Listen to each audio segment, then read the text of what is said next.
സ്വരസംഗമത്തെ ധന്യമാക്കാൻ ഇന്ന് ഇവിടെ എത്തിയിരിക്കുന്ന ജയൻ മാസ്റ്റർക്ക് എൻ്റെ ആർദ്രവുമായ സ്വാഗതം. നമസ്കാരം. വളരെയധികം സന്തോഷമുണ്ട്. എത്രയോ വർഷങ്ങളായിട്ട് ജയൻ മാസ്റ്റർ പാട്ടുകൾ ഞങ്ങൾ, പ്രത്യേകിച്ച് അയ്യപ്പൻ സോങ്സിനാണ് ജയൻ മാസ്റ്റർക്ക് ഒരു ഭയങ്കര ഒരു പേരെന്ന് പറയാം. പക്ഷേ അതേമാതിരി തന്നെ സിനിമയിലും വളരെ നല്ല ഗാനങ്ങൾ. ഇപ്പോഴും ജയൻ മാസ്റ്റർ പാട്ടിൽ ഞാൻ ഒരു 10 ദിവസം മുമ്പ് ഒരു സ്റ്റേജിൽ പാടിയിരുന്നു, നക്ഷത്രദീപങ്ങൾ. അതെ, ഒരുപാട് പാട്ടുകൾ ഉണ്ണുവിനെ കൊണ്ടും ഞങ്ങൾ പാടിച്ചിട്ടുണ്ട്. ഏറ്റവും അധികം ഡിവോഷണൽ സോങ്സും ഞാൻ ജയമാഷെ പാടിയിട്ടുണ്ട്. അപ്പോൾ പക്ഷേ ജയമാഷെ ഇങ്ങനത്തെ ഒരു സ്വരസംഗമത്തിലൂടെ മീറ്റ് ചെയ്യുക എന്ന് പറയുന്നത് ഒരു ഭയങ്കര സന്തോഷമുള്ള കാര്യമാണ്. വാസ്തവത്തിൽ എത്രയോ വർഷങ്ങളായി നമ്മൾ കണ്ടിട്ടേ. അതെ, മദ്രാസിലായിരുന്നുകൊണ്ടേ കാണാനൊന്നുമുള്ള എപ്പോഴും സൗകര്യം ഇല്ലായിരുന്നു. വല്ലപ്പോഴും റെക്കോർഡിങ്ങിന് വരുമ്പോഴാണ് കാണുന്നത്. നമ്മൾ ഗണപതിയുടെ തന്നെ ഒരു 3 ആൽബം ചെയ്തിട്ടുണ്ട്. അതെ, ഉണ്ണുമേനെ ഏറ്റവും നമ്മൾ ചെയ്തിട്ടുള്ള ഏറ്റവും വളരെ പോപ്പുലർ ആയിട്ടുള്ള സുദർശനം. സുദർശനം 95 ചെയ്ത ആൽബം ഇപ്പോഴും ഹോട്ട് കേക്ക്സുമായി പോകുന്ന ഒരു. അത് മാഷ്ക്ക് എങ്ങനെയാണ് ആ ഒരു ഡിവോഷണൽ സോങ്സിൽ ഒരു മാജിക് ടച്ച് എങ്ങനെ കൊണ്ടുവരുന്നത്?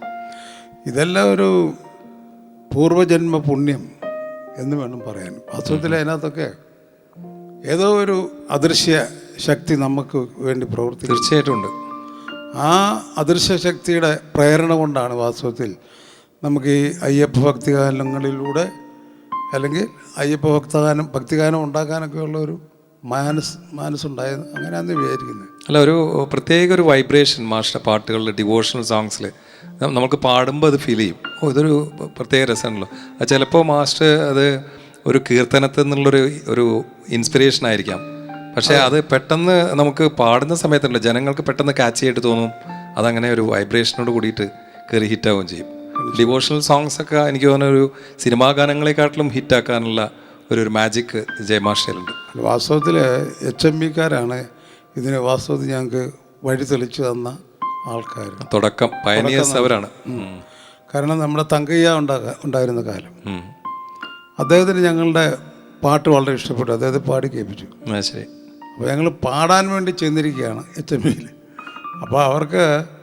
അപ്പോൾ ജയവിജയ എന്നുള്ള പേര് കേട്ടപ്പം തങ്കയ്യ പറഞ്ഞു, മ്യൂസിക് ഡയറക്ഷൻ ജയവിജയ. തങ്കയ്യാണോ മങ്കയ്യാണോ? അല്ല, അത് മംഗവതിയാണ്. മംഗവതി.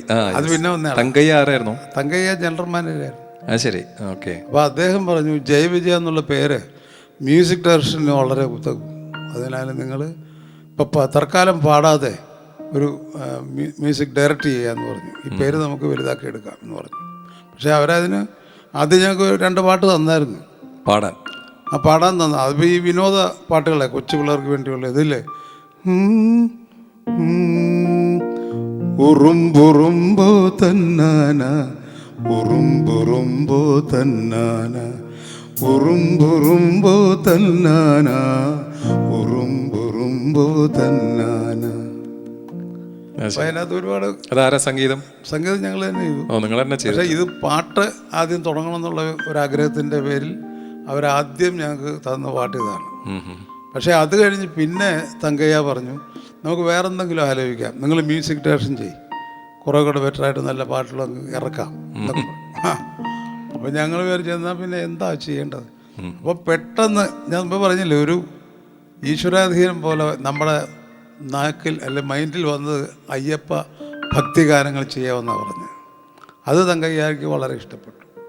എന്നാൽ പിന്നെ അതിൻ്റെ വർക്ക് തുടങ്ങാമെന്ന് പറഞ്ഞ് MB ശിവദേവത്തിൽ വിളിച്ചിട്ട്, MB ശിവനെ അറിയുമായിരിക്കുമല്ലോ, അത് നമ്മുടെ പുകഴന്തിയൊക്കെ അമ്മ അറിയാം. അതെ, അദ്ദേഹത്തെ വിളിച്ച് പറഞ്ഞു, ശിവൻ ഒരു 2 പാട്ട് എഴുതണം. അപ്പോൾ അന്ന് ഡിസ്കാണല്ലോ, ഈ കാസറ്റ് ഇറങ്ങുന്ന കാലമല്ല. അപ്പോൾ അതിൽ ഇഷ്ടദൈവമേ സ്വാമി ശരണമയ്യപ്പ എന്ന് പറഞ്ഞ് വരികൾ എഴുതി. അപ്പോൾ അത് ആരെ കൊണ്ട് പാടിക്കണമെന്നുള്ള ഒരു തീരുമാനത്തിലെത്തിയപ്പോൾ അത് പീലിയിലെ കൊണ്ട് പാടിക്കണമെന്ന് പറഞ്ഞു. അപ്പോൾ അന്ന് യേശുദാസ് മുന്നോട്ട് അധികം സിനിമയിലൊന്നും വന്നില്ല. അന്ന് പീലിയിലെ ഏറ്റവും വലിയ ഗായികയായിട്ട് നിൽക്കുകയാണ്. അങ്ങനെ പീലിയിലെ കൊണ്ട് പാടിക്കാനായിട്ട് ആ പാട്ട് ട്യൂൺ ചെയ്തു. അതാണ് തുടക്കം.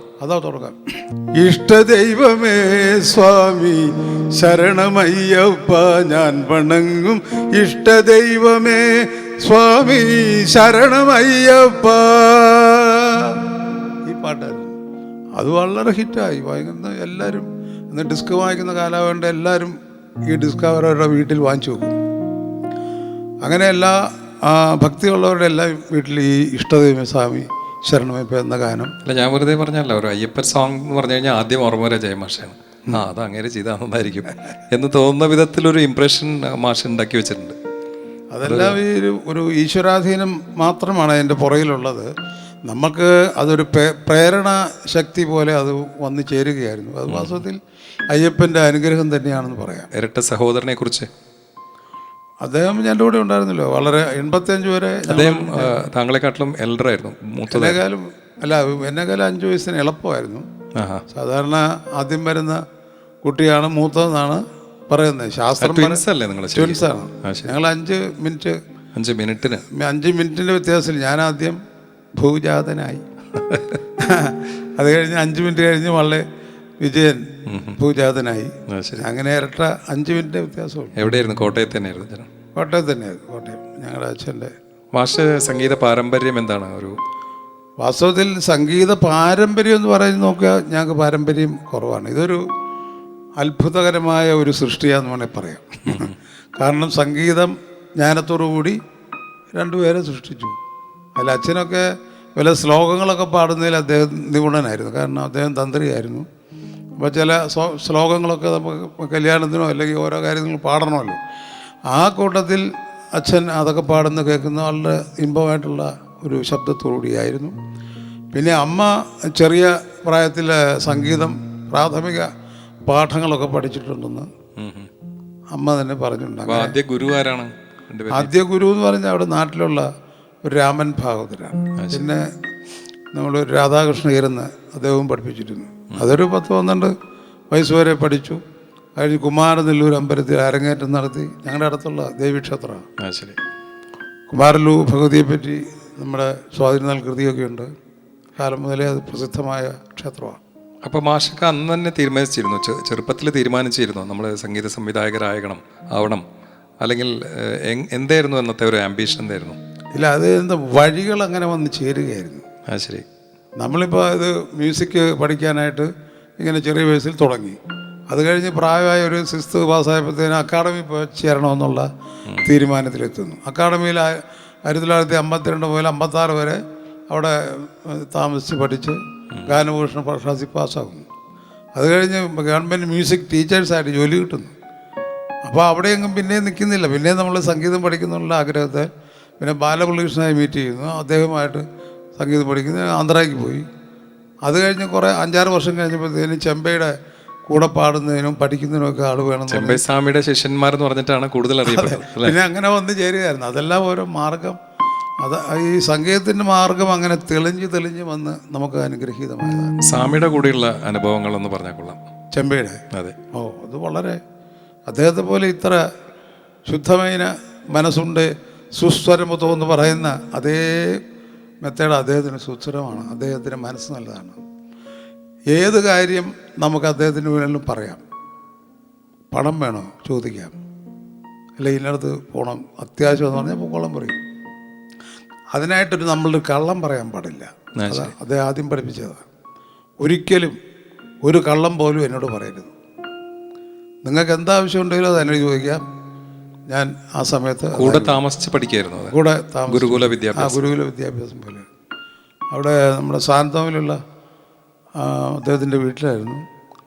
പക്ഷെ ഞങ്ങൾ പ്രത്യേകം ഇതൊക്കെ എടുത്തിട്ടുണ്ടായിരുന്നു. പക്ഷേ അവിടെ ഞങ്ങൾ ആഹാരമൊക്കെ കഴിക്കുമായിരുന്നു. ഞാൻ കേട്ടിട്ടുള്ളൊരു കാര്യം, ഗുരുവായൂരപ്പൻ്റെ ഇത്രയും വലിയൊരു ഭക്തൻ ഉണ്ടായിട്ടില്ല എന്നാണ്. അത്രയും വലിയൊരു ഗുരുവായൂർ ഭക്തൻ എന്ന് പറഞ്ഞാൽ അദ്ദേഹത്തിന് കിട്ടുന്ന കച്ചേരിയിൽ കിട്ടുന്ന മിച്ചം തുക മുഴുവനും ഉണ്ടിയലിനകത്ത്, അതായത് ഒരു ബോക്സ് ഉണ്ട്, അതിനകത്ത് ഇട്ട് നിറച്ചിട്ട് ഒരു ഉദയാസ്തമന പൂജയുടെ പണം തികയുമ്പോൾ അതുകൊണ്ട് ഗുരുവായൂർ. ഞാൻ കേട്ടിട്ടുള്ള വേറൊരു ഇൻട്രസ്റ്റിംഗ് ഫാക്ടർ, എനിക്ക് തോന്നുന്നു ഒരു 40 ഉദയാസ്തമന പൂജകളാണ് എത്രയോ ചെയ്തിട്ടുണ്ട്. 43 കാരണം ഇനി ഒരാൾക്ക് ചിന്തിക്കാൻ പോലും പറ്റില്ല. ഒരു ഉദയാസ്തമന പൂജ കിട്ടണമെങ്കിൽ തന്നെ നമുക്ക് വലിയ ബുദ്ധിമുട്ടാണ്. ഒരുപാട് വർഷങ്ങൾ വെയിറ്റ് ചെയ്യണം. അപ്പോൾ അദ്ദേഹത്തിന് ഉണ്ടാവുന്ന മുഴുവൻ ഗുരുവായൂരപ്പന് കൊടുത്തിട്ടുള്ള ഒരാളാണ്. ഒരുപാട് വാരി കൊടുത്തിട്ടുണ്ട് അല്ലേ? പക്ഷേ അദ്ദേഹത്തിൻ്റെ പരമഭക്തിയുടെ കാര്യം പറഞ്ഞാൽ അദ്ദേഹത്തിന് ഗുരുവായൂരപ്പാന്ന് വിളിച്ചാൽ പ്രത്യക്ഷ ദൈവം കേൾക്കും. അത്ര കണ്ട് അചഞ്ചലമായ വിശ്വാസമായിരുന്നു ഗുരുവായൂരപ്പനിൽ. ഈവൻ നാദം പോയിട്ട് പോലും തിരിച്ചു കിട്ടിയത് ഗുരുവായൂരപ്പൻ കൊടുത്താണെന്നുള്ളത് അത് തന്നെ വലിയ സംഭവമാണ്. നാദം കംപ്ലീറ്റ് പോയി. അതൊക്കെ ജയമാഷ്ക്ക് നല്ലോണം അറിയണ്ടാവും. അറിയാം, അദ്ദേഹം തന്നെ പറഞ്ഞിട്ടുണ്ട്. അതൊരിക്കലും ഇങ്ങനെ നാദം പോയി കഴിഞ്ഞപ്പോൾ അപ്പം ഉളപ്പമണ്ണയുടെ വീട്ടിൽ വെച്ചാൽ ഈ നാദം ഇങ്ങനെ ഇല്ലാതാകുന്നത്. OMV നമ്പൂരിപ്പാടെന്ന് പറയും, കുഴപ്പമാണ്. അറിയാം. അപ്പോൾ പെട്ടെന്ന് ഗുരുവായൂർക്ക് പോകണമെന്ന് പറഞ്ഞ് അവിടുന്ന് കാറും പിടിച്ച് ഗുരുവായൂർക്ക് പോയി. അപ്പോൾ കൊടിമരത്തിൻ്റെ അവിടം വരെ ചെന്നപ്പോൾ തന്നെ അദ്ദേഹത്തിന് വല്ലാതെ കരച്ചിൽ വന്നു. അവിടെ നിന്ന് ഒന്ന് പാടാൻ ശ്രമിക്കുന്നുണ്ട്, കരുണ ചെയ്യുവാനന്ത് താമസം കൃഷ്ണൻ, പക്ഷെ ഒരു ശബ്ദം പോലും പുറത്തോട്ട് വരുന്നില്ല. ശരി. വലിയ ഇതൊരു ഭയങ്കര അല്ലേ, മരിച്ചാലും വേണ്ടിയില്ല, പക്ഷെ ശബ്ദം ഒരു സംഗീതക്കാരൻ പോവാന്ന് പറഞ്ഞാൽ ഒരിക്കലും. അപ്പോൾ അദ്ദേഹം അവിടെ നിന്ന് വിലപിക്കുന്നത് കണ്ടപ്പോഴത്തേന്, കരയുന്നത് കണ്ടപ്പോഴത്തേന് നമ്മുടെ ബലിമഠം നാരായണൻ നമ്പൂരി വന്ന് പുറത്തു വന്ന് ഇങ്ങനെ തട്ടി. അപ്പോൾ അവരൊക്കെ അറിയരുത്, നമുക്ക് ഗുരുവായൂരപ്പം വഴിയുണ്ടാക്കും, അപ്പോൾ നമുക്ക് പോകാം എന്നും പറഞ്ഞ് അദ്ദേഹത്തിൻ്റെ നാട്ടിലോട്ട് കൂട്ടിക്കൊണ്ടുപോയി. അവിടെ വൈദ്യമഠം കൂട്ടിക്കൊണ്ടുപോയി അവിടെ ചികിത്സിക്കായിരുന്നു. ആ ചികിത്സ 1 വർഷം 1.5 വർഷം കഴിഞ്ഞിട്ട് അദ്ദേഹത്തിന് തൊണ്ട തിരിച്ച് കിട്ടുകയാണ്. അപ്പോൾ ഇതുപോലെ തന്നെ ഉളപ്പമണ്ണ ഇല്ലത്ത് വെച്ച് അദ്ദേഹം ഇത് എനിക്കൊന്നും അറിയണം, ഞാൻ പാടുന്നത് എങ്ങനെയാണെന്ന് അദ്ദേഹം ഉളപ്പവനോട് പറഞ്ഞു. ഉളപ്പണ്ണ ഒരു കാര്യം ചെയ്യും, ONV എന്ന് വിളിക്കുന്നത്, ONV നമുക്കൊരു മൈക്ക് സെറ്റ് കൊണ്ടുപോകുക, എന്നിട്ട് തൻ്റെ വസ്തുവിൻ്റെ അങ്ങേരത്ത് കൊണ്ട് സ്പീക്കർ കിട്ടുക, ഞാൻ ഈ ഏറത്തിരുന്ന് പാടാം എന്ന് പറഞ്ഞ് മൈക്ക് സെറ്റ് കൊണ്ടുവന്നു. അത് അവരുടെ ഭൂമിയുടെ അങ്ങേയറ്റത്ത് കൊണ്ടുപോയി സ്പീക്കർ ഇങ്ങോട്ട് വെച്ചു. ഇദ്ദേഹം ഏറത്തിരുന്നിട്ട് പാടിയത് നാരായണീയം ആദ്യം പാടിയത്, നാരായണീയ ശ്ലോകം. അത് അവിടുന്ന് ഇതുപോലെ തന്നെ അദ്ദേഹത്തിൻ്റെ ആ നാദധാര ഇങ്ങനെ ഈ നേരത്തെ പാടിയിരുന്നതിനേക്കാളും വളരെ നന്നായിട്ട് ഇങ്ങോട്ട് ഗംഭീരമായിട്ട് പാടി. അപ്പോൾ ONV പറഞ്ഞു, ഭാഗവരെ ജയിച്ചു, ഭാഗവരുടെ ശബ്ദമാണ് കേൾക്കുന്നത് എന്ന് പറഞ്ഞ് ഞാൻ അവിടെ കിടന്ന് തുള്ളിച്ചാടി. അങ്ങനെ എനിക്കിപ്പം ഗുരുവായൂരപ്പനെ കാണുമ്പോൾ ഞാൻ അവിടെ നിന്ന് ഉടനെ അവിടുന്ന് പോവുകയാണ്. പോയി അവിടെ ചെന്ന് ആ കൊടിമരത്തിൻ്റെ അവിടെ നിന്ന് ഇല്ല നമുക്ക് അകത്ത് കയറണം എന്ന് പറഞ്ഞു. അകത്ത് കയറണം എന്ന് പറഞ്ഞാൽ പ്രാകാരത്തിലകത്ത് ഗുരുവായൂരപ്പൻ നടയിൽ പോയി നിന്ന് പാടി കരുണ ചെയ്യുവാൻ താമസം കൃഷ്ണ. അങ്ങനെയാണ് ആ പാട്ട് വളരെ പ്രസിദ്ധമായത്. ഭയങ്കര ഒരു അത്ഭുതമാണല്ലോ ചില പാട്ടുകളുടെ വൈബ്രേഷൻ. എത്ര വർഷങ്ങൾ കഴിഞ്ഞാലും ജനങ്ങളെ സന്തോഷിപ്പിക്കുന്ന വിധത്തിലുള്ളൊരു വൈബ്രേഷൻ ആ പാട്ടിൽ. അല്ല, അതെല്ലാം ഒരു ജാതകം പോലെയാണ്. കാരണം ചിലതങ്ങ് ഒക്കുകയാണ്. ഇപ്പം നമ്മുടെ മയിൽപ്പീലി എന്നുള്ള കാസറ്റ് അറിയാമല്ലോ, ഒന്നും അറിയാമല്ലോ, അത് മുഴുവൻ സകല പാട്ടുകൾ ഹിറ്റാണ്. യേശുദാസിനെ കൊണ്ട് പാടിച്ചത്. അതായത് 1985 അനിയൻ മരിച്ചല്ലോ. മരിച്ചു കഴിഞ്ഞിട്ട് പിന്നെ 1 വർഷത്തോളം നമ്മൾ വെറുതെ ഇങ്ങനെ ഇരുന്നു. അങ്ങനെ ആ കാലഘട്ടം കഴിയുമ്പം യേശുദാസിനെ മീറ്റ് ചെയ്യുകയും അപ്പോൾ എന്തെങ്കിലും നമുക്ക് ചെയ്യാമെന്നും ഉള്ള ഒരു ധാരണയിലെത്തി. അപ്പോൾ അതുവരെ ഈ ഫീൽഡുമായിട്ട് കംപ്ലീറ്റ് അങ്ങ് വിട്ടുപോയി. ശരി. അതെ. അങ്ങനെ തിരുവനന്തപുരത്ത് ചെന്നപ്പോൾ യേശുദാസിനെ കണ്ടു. അപ്പം നമുക്ക് ഉടനെ എന്തെങ്കിലും ചെയ്യാമെന്ന് പറഞ്ഞു. അങ്ങനെയാണ് മയിൽപ്പീലിയുടെ ആ കാസറ്റ് ചെയ്യാൻ. അപ്പം S രമേശൻ നേരം അവിടെ തന്നെ താമസമായിരുന്നു. അദ്ദേഹത്തെ കണ്ടു. അതെല്ലാം പാട്ടുകളൊക്കെ അന്നേരം തന്നെ ഞങ്ങൾ രാത്രി കൊണ്ടാണ് എഴുതി, 2 ദിവസം കൊണ്ട് പാട്ട് എഴുതി. എന്നിട്ട് അവിടെ തരങ്ങണി തന്നെ റെക്കോർഡ് അങ്ങനെ ചെയ്യായിരുന്നു. പാട്ടെല്ലാം നല്ല ചന്ദന ചർച്ചിത എല്ലാം ഒന്ന് പാടി നോക്കാം. രാധതൻ പ്രേമത്തോടാണോ, രാധതനൊക്കെ ഭയങ്കര ഹിറ്റല്ലേ ഇപ്പോഴും. അതെ, അതൊക്കെ അങ്ങനെ. അതുപോലെ ഒരു പിടി അവലുമായി, ചെമ്പയ്ക്ക് നാദം നിലച്ചപ്പോൾ തൻ്റെ ശംഖം കൊടുത്തവനെ, ഏത് പാട്ട് നോക്കിയാലും അതെല്ലാം ഹിറ്റാ. അതാ ഒരു ജാതകവശാൽ ആ പാട്ടെല്ലാം ശരിയായി. നമുക്ക് രാധതൻ പ്രേമം ഒന്ന് പറയാം. രാധതൻ പ്രേമത്തോടാണോ കൃഷ്ണ ഞാൻ പാടും ഗീതത്തോടാണോ, രാധതൻ പ്രേമത്തോടാണോ കൃഷ്ണ ഞാൻ പാടും ഗീതത്തോടാണോ, പറയൂ നിനക്കേറ്റം ഇഷ്ടം, പക്ഷേ പകൽ പോലെ ഉത്തരം സ്പഷ്ടം, രാധതൻ പ്രേമത്തോടാണോ കൃഷ്ണ ഞാൻ പാടും ഗീതത്തോടാണോ, ചന്ദന ചർച്ചിത നീല കളേബരം എന്റെ മനോഹരമേഘം, ചന്ദന ചർച്ചിത നീല കളേബരം എന്റെ മനോഹരമേഘം,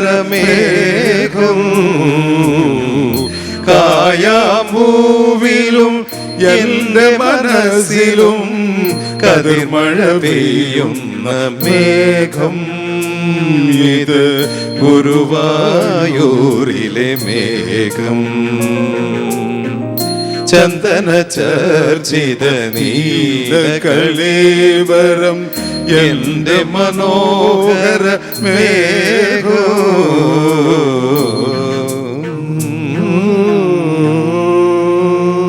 അഗ്രേ പശ്യാമി തേജോ നിബിഡ തരകളായവലീലോഭനീയോ അഗ്രേ പശ്യാമി തേജോ നിബിഡ തരകളായവലി ലോഭനീയം പീയൂഷാത് പ്ലാവിതോഹം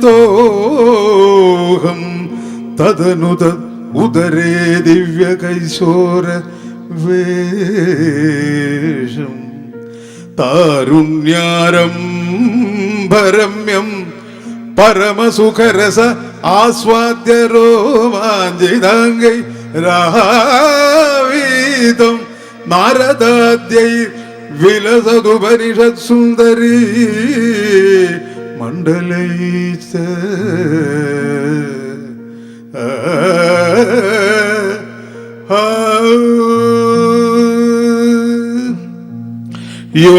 യോഗീന്ദ്രാണാം ത്വദംഗേഷു അധികസു മധുരം മുക്തിഭാജം നിവാസോ ഭക്താനാം കാമവർഷദ്യുതരുകിസലയം നാഥാതേ പദമൂലം നിത്യം ചിത്തസ്ഥിതം മേ പവനപുരപദേ കൃഷ്ണ കാരുണ്യ സിന്ധോ പവനപുരപദേ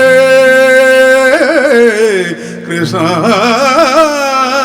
കാരുണ്യ സിന്ധോ പവനപുരപദേ കൃഷ്ണ കാരുണ്യ സിന്ധു കൃത്വാ നിശേഷതാവാൻ പ്രതിശതു പരമാനന്ദ സന്തോഹലക്ഷ്മീ